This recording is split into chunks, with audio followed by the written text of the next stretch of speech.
Oseo, and welcome. This is Real Talk. I'm Tim, along with my beautiful wife, the First Lady Phoebe. We want you to grab a pen and some paper. We're going to give you a lot of spiritual food today, things that are not only going to give you pride, but going to give you a certain amount of edification. That's better than satisfaction, okay? So loosen your belts and get ready to digest all this nourishing food that we have for you.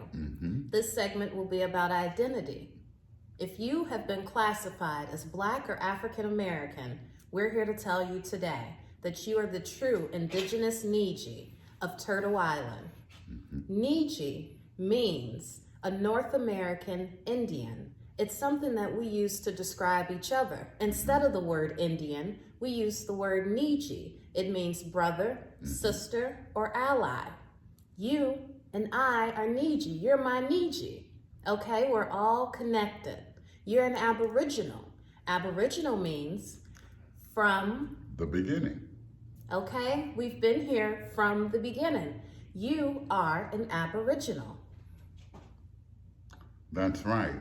It's a misnomer, remember, and it's a social status to be called Black. We've been renamed so many things by the colonizers over this 400, 500-year period of time. Yes, that's where the term 400 years of slave comes from, but it is a misnomer to think that we were brought here on boats. First and foremost, those boats were sailboats. Well, let me explain to them. I could probably break it down for the people exactly how the transatlantic slave trade did not happen. Or the Middle Passage, as it's called. Or even the out of Africa theory. That's right. I'm going to break it down to you in layman terms so that you can make it easy, and then you can do your own research and find out exactly what we're talking about. Sailboats at that time were only equipped with rudders. Also at that point in time, the currents in the North Atlantic and down in the South Atlantic seas were going in certain directions. If you were living in Northern Europe, then quite frankly, when you got on that boat, the currents took you towards Canada. If you were leaving from Southern Europe, which is Italy and Spain, then you ended up in that same current, but going in a different direction toward South America. Usually, the misnomer is the first slaves were brought to Virginia. Now, as Tim just told you, that's impossible. That's impossible. Because the sail currents lead you in certain places.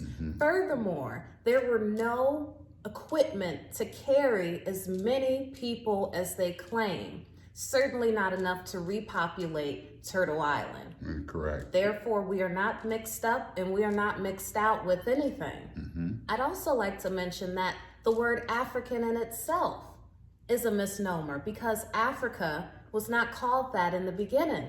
They referred to their country by tribes. Nigerian, this, that, and the other. Ethiopian, Kenyan, Egyptian. you name it. But it's never African.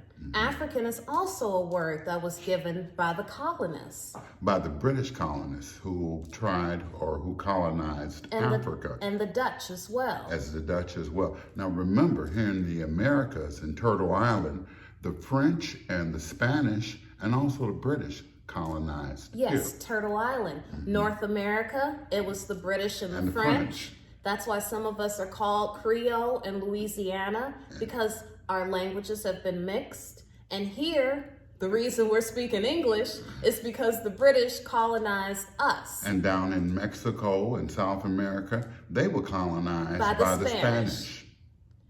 We share very similar experiences, only our history is not talked about at all. No, not at all. It's completely skipped over, and we'll tell you why. The reason our history has been skipped over, washed out, is because it's such a powerful history. It's such a powerful history that we even have pictures to show you how powerful you are and how you are the indigenous Niji. There were laws, acts, and bills that were passed against us, and we'll get into that later in this segment. Tim? We want you also to notice that white folks, Pale faces, have appropriated and assimilated all of our habits, all of our culture, all of our inventions. This is an important point. Yes. We have never assimilated to them. They, in return, assimilated to us. Yes. We'll talk about that more in the next segment. Here's some pictures to show you. What I want you to see is how great our legacy is. This is you, this is I, right here. We are a great, strong people. Look at how beautiful our women are. Look at this rich history. These people look just like you and I because they are us. She was a chief as well. Look at that, how it looked just like James Brown. You can't tell me. Come on now, you can't tell me this isn't real. Come on now. Look at this indigenous Nietzsche that looks just like Eddie Murphy. Look at these braids right here. These aren't African braids. They're not African braids, no. Those braids that you're wearing now, those twisties, were indigenous to our land. We made the first stamp. That was the first postal stamp. If you look at the cowboys back then, they looked just like me. Bracelets and hat. We were the first ones to do this, not the white colonizers. If you look at this for you comic book people, you know, look at Captain America. Yes. They modeled Captain America after a great chief. If you look at it, look at how they took the sword, how they took the shield, the manner of dress. I mean, they talk about now, they try to get you off the path to this by saying Wakanda forever. But that's not our only superhero. No, in fact, we had even greater superheroes. Another chief.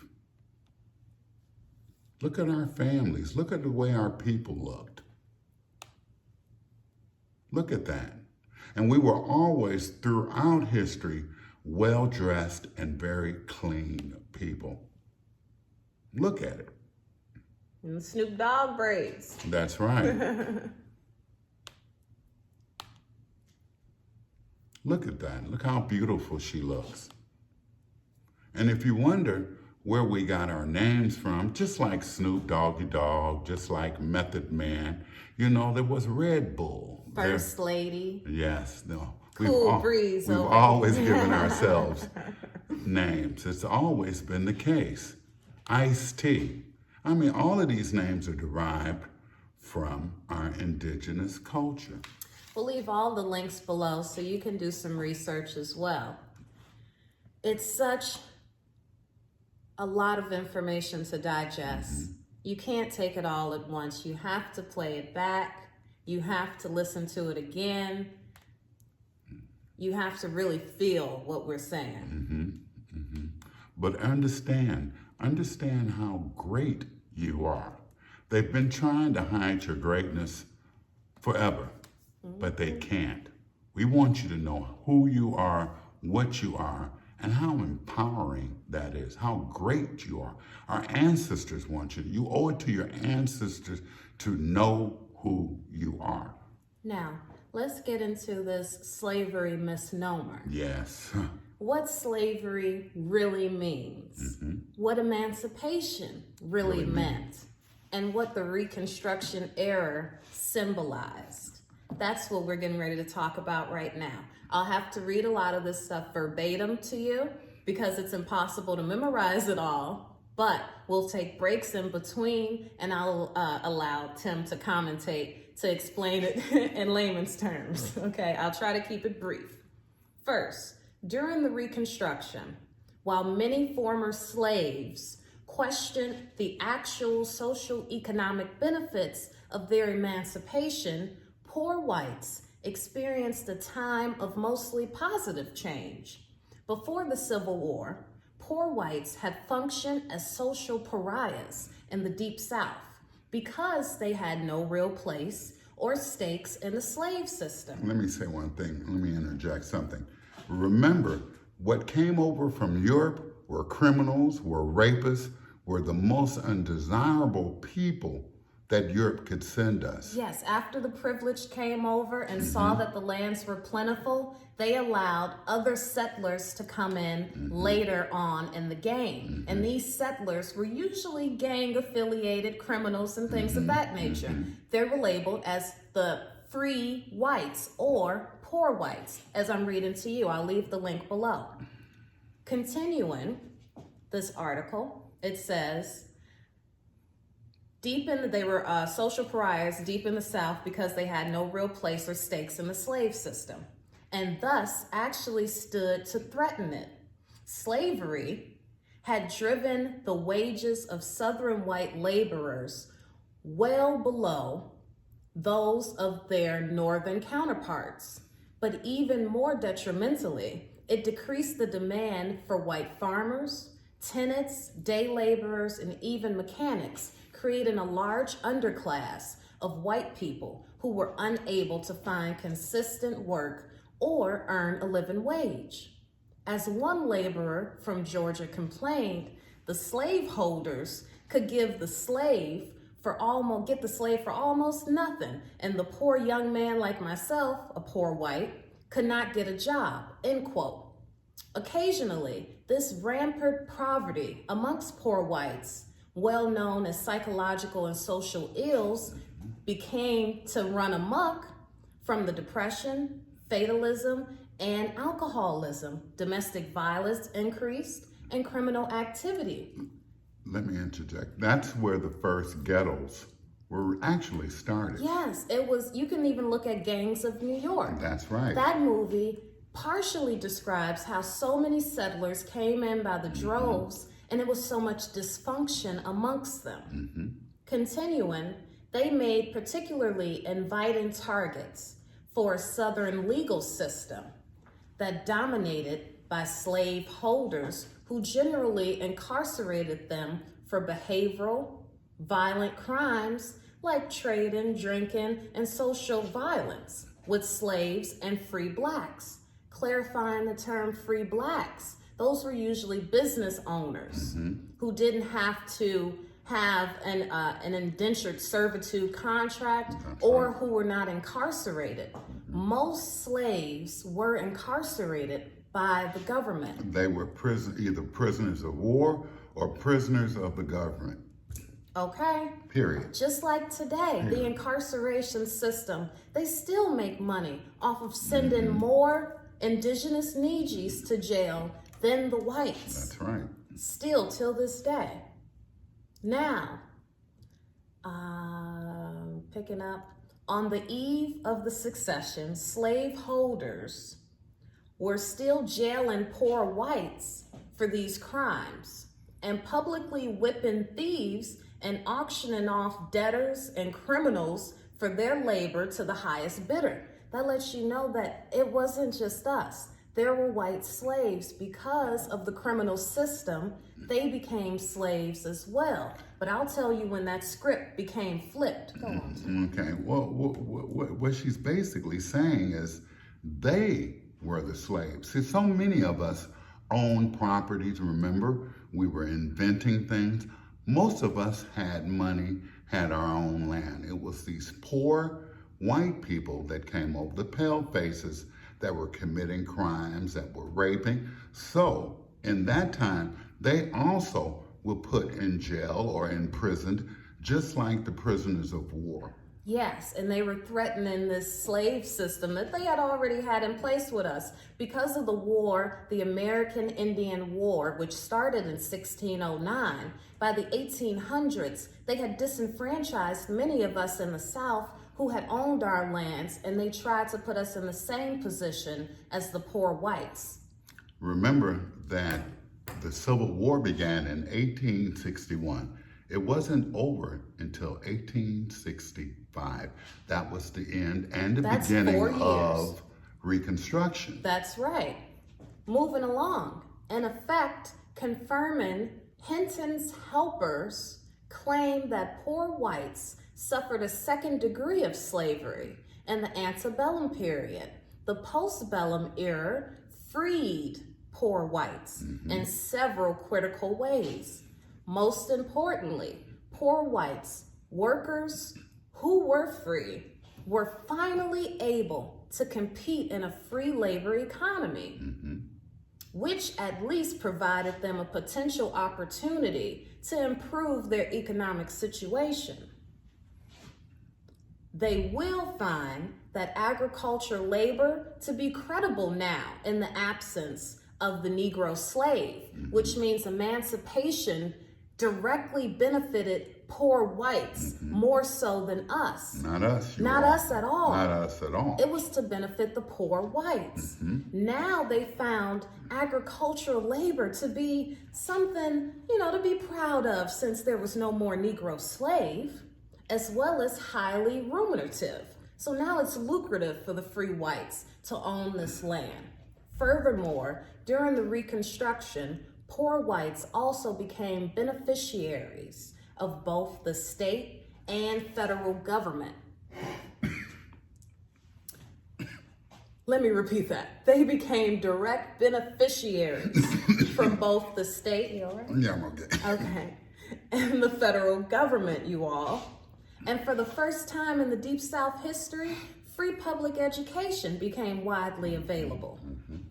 Finally, while newly emancipated slaves waited in vain for our 40 acres and fabled mules that never happened, a lot of poor whites took full advantage of the Homestead Act and the Southern Homestead Act. They were the direct beneficiaries of that. That's right. Not us. Not us. Okay? Remember, there's never been any stipulations in the law that protected us. Never. So when you see pictures like this, Of chain gangs, those were actually prisoners of war. and that's what they called slaves. That was slavery, being a prisoner of war, going to jail for just the pettiest of crimes. Okay, this was also during the Jim Crow era, which lasted 73 years. Which began in 1865, directly after the Civil War and during the Reconstruction period. Okay? And see, a Reconstruction period was just a restructuring of the country for white people, not for us, because we were written out so many laws. So many things weren't available because there's something in the law that says if you're Indian or if you're against the United States, you're not a citizen, you have no rights whatsoever. That was in the laws then. I'm going to keep reading to you all. With emancipation, therefore, poor whites were finally granted at least enough of the benefits of whiteness to get them off the bottom rug of the free society, which would now be occupied by blacks.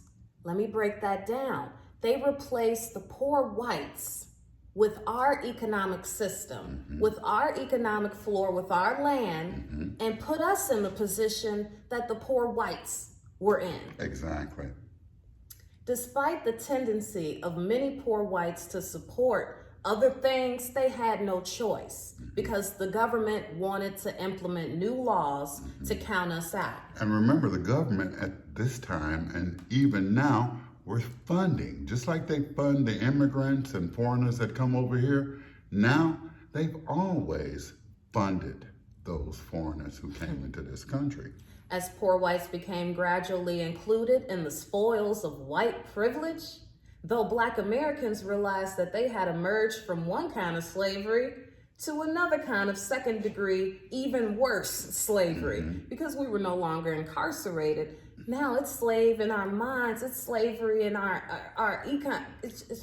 And let me make it clear to you that these prisoners of war had families that grew up as prisoners of war. If your father or mother was a prisoner of war, the children, the grandchildren at this period of time were prisoners of war. That's why some of our people tell the tale of being slaves, because those people were actually prisoners of war and had been incarcerated for an indefinite period of time. Yes. Again, as poor whites became gradually included in the spoils of white privilege, Black Americans realized that they had emerged from one kind of slavery only to suffer a second degree of slavery that poor whites had already long endured.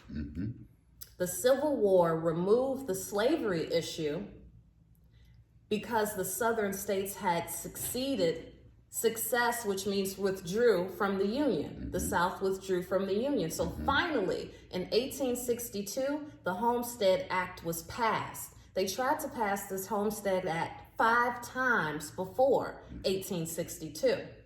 When it was finally passed and signed into law, this law established a threefold acquisition process: file an application, improve the land, and file a deed for the title. Any U.S. citizen or intended citizen who had never bore arms against the U.S. government could file an application and lay claim to 160 acres of surveyed government land. Do you hear that? Is that clear to you all?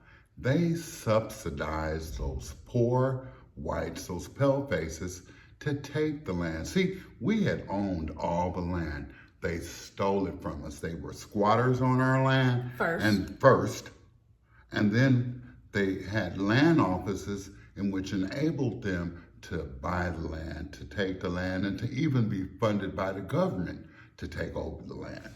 For the next 5 years, the General Land Office looked for good faith effort by the homesteaders, the settlers. This meant that the homestead was their primary residence and that they made improvements upon the land. After 5 years, the homesteaders, the settlers, could file for his or her patent, a deed or a title to the land, by submitting proof of residency and the required improvements to the local land office. But dig this, local land offices forwarded the paperwork to the General Land Office in Washington, D.C., along with the final certificate of eligibility.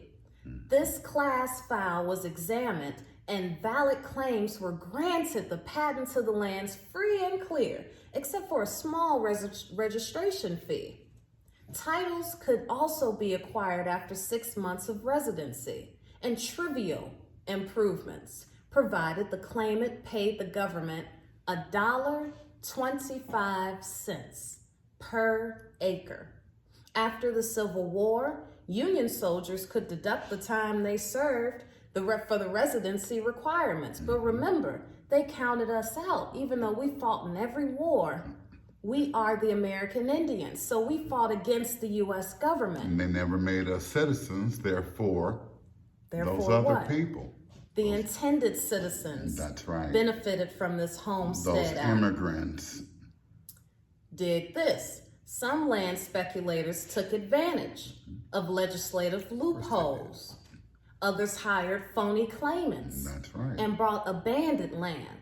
The General Land Office was underfunded and unable to hire sufficient number of investigators for its widely scattered local offices. As a result, overworked and underpaid investigators were often susceptible to bribery.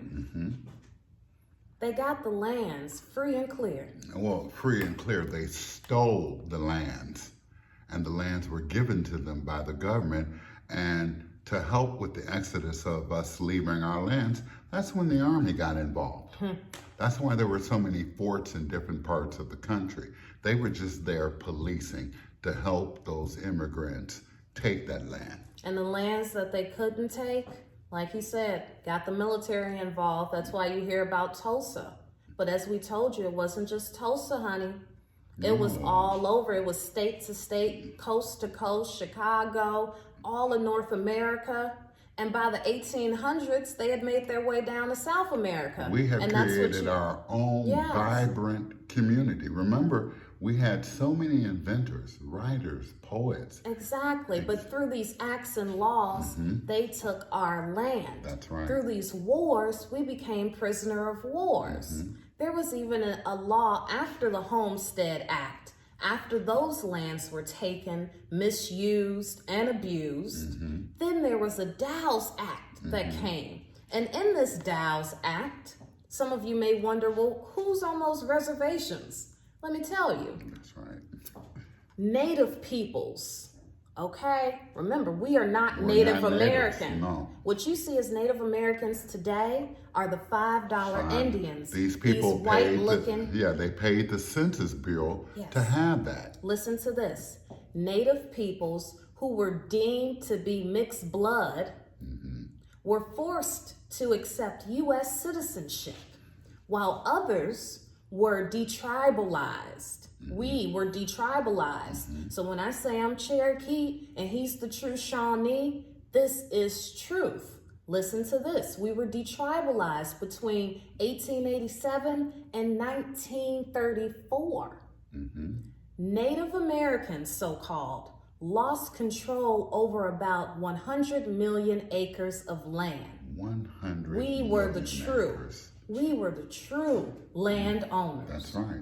Okay, after that 100 million was lost, they passed this Dow's Act that says about 2/3 of the land base held in 1887 as a result of this act will be given to those who now are counted as Native Americans. And they could not determine blood quantums back then. Of course not. Okay, this Dow's Commission was established in 1893, and as a delegation to register members of these tribes for allotment of lands, they had to define themselves by Cherokee, Chickasaw, Choctaw, or Seminole.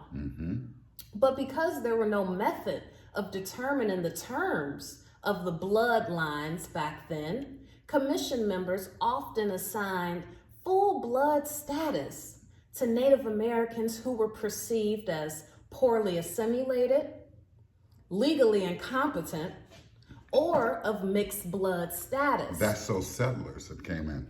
To Native Americans who most resembled whites, regardless of how they previously identified themselves culturally. Do you hear what I just said? They only gave it to the ones who were poorly assimilated on this status of blood quantum, when they couldn't even measure blood in the 1800s. So what you see on those reservations are white Native Americans, okay? Because there was a new law saying that because they can't get rid of all our treaties, they're gonna assign Native American status to the white settlers. And as you can see, they used many ways to steal our land. Many ways. They came in with the thought. And see, this took centuries. And remember, Centuries. hundreds of years, every 100 years, there's a major change. Before private property could be dispensed, the government had to determine which Indians were eligible for allotments, which propelled an official search for a federal definition of true Indianness. Okay, so the colonizers came over here and said, they looked at him, they looked at me and said, no, y'all not gonna be Indian no more. That's right. They took that away. We're gonna classify you as colored. Or mulatto. Or mulatto, or Creole, or mixed up. We're gonna mix up Or everything. Negro. Or Negro, okay? And they still mixing us up saying we're African American, when that's a misnomer. We're not mixed with anything. And that land, we're not mixed with any of that. We are the true Nijis of North America. And I hope that this segment explained exactly how we are the true indigenous ones. We are the aboriginals of this land. Remember, everything that history has told you Has been in reverse. So In if you're going to reverse. do your research, don't look to any university studies. Don't look to any American dictionaries. If you want to find out some things, go to the Encyclopedia Britannica. And you have to do certain years in which that encyclopedia was printed. You can't do anything from 1950 and onward because they've changed. It's been whitewashed. It's been changed. The language of it has changed. Okay. But we want you to know who you actually are. If you've been classified as Black or African American, remember we're the only people who they've reclassified so many times. So many times, and it's on purpose. Because if you knew that this was your land, you'd be moving a lot differently. That's why King said when he was going to Washington, we were coming for our lands, not any 40 acres and a mule. That's a bunch of bullshit. But we didn't even get that. We owned, whether we weren't going, they weren't going to give it to us. Because they were still in our lands. Right, they were still in our lands. Exactly we right. owned everything. Their whole system, the government, everything was modeled after governments that we had already established. They appropriated, as they do today, everything. Our mannerisms, our clothes, our dress, our music. And they mislead us by saying, you're Black, you're Black, you're Black. That's a social status, and it is one of disenfranchisement. It is one of an economic floor that has been taken from underneath us. That's right. We are not Black. And the moment we stop hanging on to that is the moment we start affecting some change around That's right. here. You are not Black. You are not devoid of color. No. You are the copper-colored people. You are an indigenous Niji, an original to this land. And let me tell you something else. There will never be a box on the census for us to check. Because a lot of people in the world don't have any boxes to check. When they check that white box, usually they're from Russia, Ukraine, somewhere overseas, Britain. There are no boxes for them, but they check that social status because it means that they'll be treated differently. Exactly. Okay, let's stop with these social statuses because we haven't been included since they came over here. I mean, if you have to go for a job application and fill it out, stop filling out African American. Fill out other. Fill out other, or even fill out white. But peep this. Let's take back our minds. First. Because at the end of the day, their system is not working for us. Never have, never will. Plan on getting out of that system. If you work in a job right now, plan on getting out of that system. Because when you own your own business, you ain't got to check no box. That's why we emphasize you have to go within. You have to use your mind. Once you find out who you are, then from there, it'll naturally progress. We invented everything. We financed everything in this country, even to this day. If we took our money away. Okay. Let me also point out that Google, that forum, was created by the colonists. Let's use this forum in the way that they never intended us to. That's right. Let's use it to come together. Let's use it to learn. Let's use it to earn. And let's show them that we can take back our minds, because as long as you're thinking what they want you to think, then they can control your actions. Our people were not mixed up. When it says this inventor was African American and this and that, misnomer. It's a misnomer. We taught you that. Rewind this tape so you can listen again. We taught you African American is a misnomer. Okay, so see through the language. Yes, when you watch TV and it says Black or African American, it's a misnomer.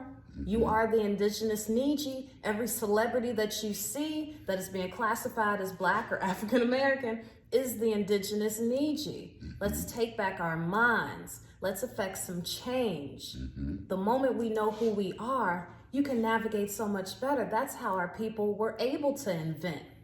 I mean, throughout history, we've invented everything. I get it. We understand. I'm just telling you people, wake up. Okay. okay? It's time The for alarm us to clocks stand are up. going off, okay? This is a new century. Okay. We're in the 21st century.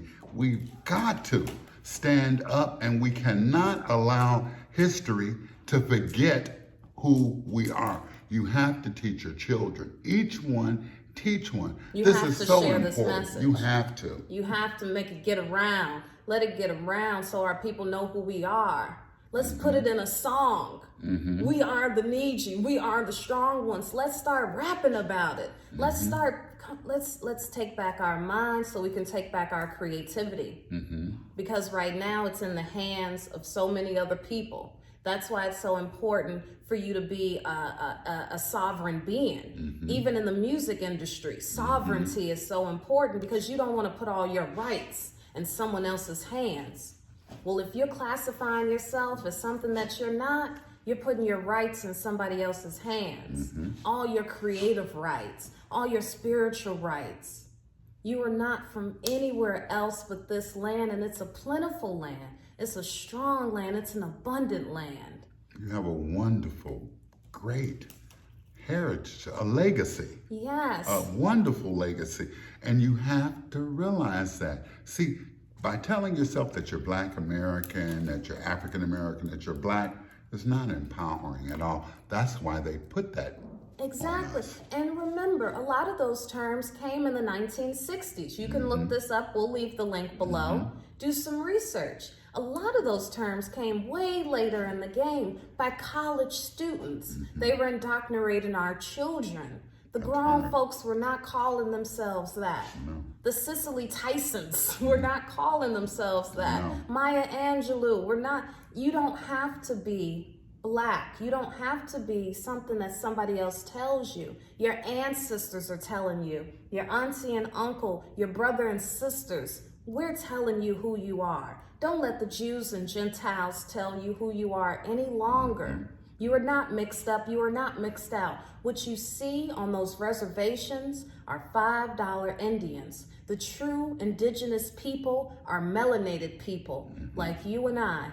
From North America is mostly what we're teaching you about. But Indians went all the way down to South America. That's right. To Canada. The Eskimos are indigenous to that land. Okay? Nobody has been mixed up or out. And they're classifying a lot of other foreigners, as we mentioned, as white now. That's why they're making us think that we're the minority. You're not the minority. No. You're the majority. You are the majority.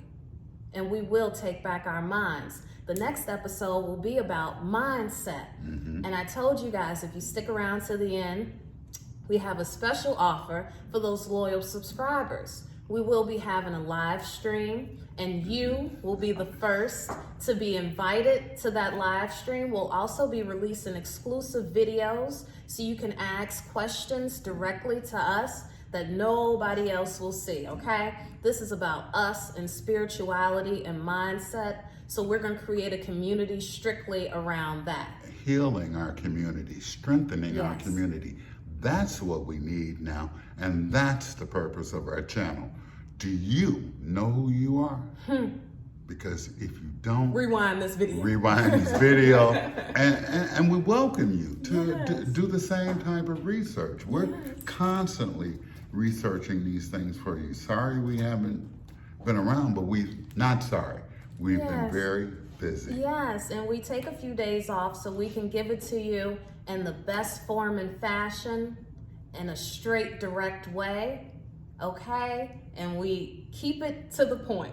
This is as short as we can make this video. It's so much information. And just to give you a touch on the next episode, some people want some books to read on mindset. How Successful People Think is a great book to read. We've read it cover to cover. If you want to know how to be successful, get into the minds of successful people. Because all successful people, like us, think a certain way. You have to in order to be successful. And also, we want you to read Napoleon Hill, Think and Grow Rich. That is a great book. We listened to Bob Proctor about that book.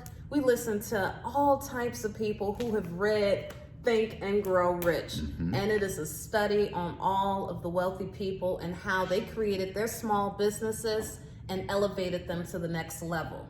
Now we can use these tools to empower each other. We can weed out all this other miseducation. We don't need anyone but us. But us, okay? Us. That's all we need is each other. That's right. And if we stay on that love vibration, Yes. if we're opening our minds and our hearts. Yes. We'd also like to refer you to Dane Calloway for more information. That's right. Please, he has books. All these books are available on Amazon or anywhere books are sold. We love you. And we'll see you in the next segment. Goodbye. This is a long video. Sure is. But it's a lot of info. But I hope they get the information. Yes. I hope you digested all that food for thought here in the kitchen. 'Cause I'm full. I'm full too. I'm full. I don't even want anything else to eat now. I'm just like, hey, goodbye you all. For now. I think that was great.